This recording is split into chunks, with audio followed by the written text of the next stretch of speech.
Bonjour à tous, j'espère que vous allez bien. Je m'appelle Tahiri Akoum Suzanne. Alors, aujourd'hui, je vais vous parler d'un thème, et le thème, c'est les mariages. Alors, comme sujet, je parlerai de la fatalité du mariage. Ok, par là, qu'est-ce que je vais dire? Déjà, par le mot fatalité, il faut comprendre que c'est ce qu'on dit inévitable, voilà.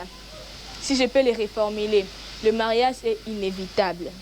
Ce n'est pas une finalité, mais une fatalité.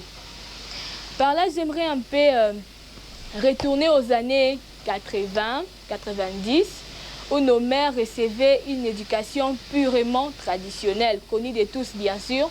C'était l'éducation ménagère, si je peux le dire. On ne leur apprenait qu'à faire le ménage. Par exemple, la vaisselle, la lessive, les autres vous connaissez, justement dans le but de tenir et de mieux gérer un foyer. Vous voyez, donc nos mères ont reçu cette éducation-là. Certaines n'allaient même pas à l'école. Certaines ne savaient ni lire ni écrire. L'essentiel était de savoir faire la cuisine, la maison et autres. Alors, après ça, elles se sont mariées, bien sûr. Elles se sont mariées et elles se sont rendues compte que ça n'avait pas réussi. Ce qu'elles avaient fait n'avait pas vraiment réussi. Du coup, nous, enfants, en tenant compte de ce qui est arrivé à nos mères, on s'est dit que non, on va essayer de perfectionner ce qu'elles ont fait. De perfectionner ce qu'elles faisaient, au fait. On a essayé de faire ce qu'elles n'ont pas pu faire. Par exemple, aller à l'école, étudier, obtenir des diplômes, des bacs, le baccalauréat, les diplômes des graduats ou encore de la licence, tout en gardant la même idéologie, celui d'avoir un mariage comme finalité. Pourtant, le mariage ne peut pas être une visée. Déjà, tout le monde n'est pas appelé à se marier, donc c'est inutile de forcer. L'essentiel, c'est de vivre, au fait. De vivre pour soi-même d'abord, parce que c'est inévitable. S'il était écrit qu'une fille, je ne sais pas, que tu devais te marier, ça va arriver. Tu n'as pas à le forcer ou encore à précipiter, ou mieux encore à brûler les étapes. Non. S'il était écrit que tu devais te marier, ça arrivera bien sûr. Ce n'est pas une course que nous faisons.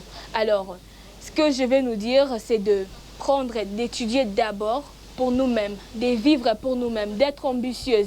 Parce que déjà, la parité a commencé en Occident, en oriental, et plutôt à l'Orient, en Occident et à l'Orient. Et la parité est déjà en Afrique, bien que c'est encore sur le plan conceptuel. Sur les plans pratiques, on ne constate presque pas la parité. Mais c'est vous et moi qui ferons à ce que la parité s'assoie sous nos cieux. Alors, je vais vous donner un exemple. Les garçons, et ils étudient non pas pour mieux gérer la femme ou encore garder le foyer, tout ça. Non, c'est pas ça. Et quand ils étudient, c'est par ambition, et puis des très bonnes ambitions. Par exemple, des garçons, ils sont là à se dire que non, moi je dois être un grand artiste, moi je dois être un président, un ministre, et qui sais-je encore. Mais nous, avec nous les filles, quand tu poses à une fille cette question, pourquoi tu étudies, elle te dira que non, j'étudie pour être utile, utile à moi-même, à ma famille, et aussi en étudiant, j'aurai mon boulot, et ce boulot va me permettre de dépanner mon mari une fois marié, tout ça. Tu vois, ça va vraiment à perte de vue. Ce n'est pas intéressant comme visée. Le mariage ne peut pas être une visée, mes chers. Ne vivez pas justement pour plaire à quelqu'un. Ce n'est pas intéressant. Là, vous vous comportez en trophée. Voilà, justement, vous vous comportez en trophée dans la mesure où le trophée, c'est quelque chose de beau, qui brille, qui est vraiment intéressant, attirant. Quelque chose dont on en est fier. Donc quand on te voit, on dit que non, cette fille a été très bien éduquée.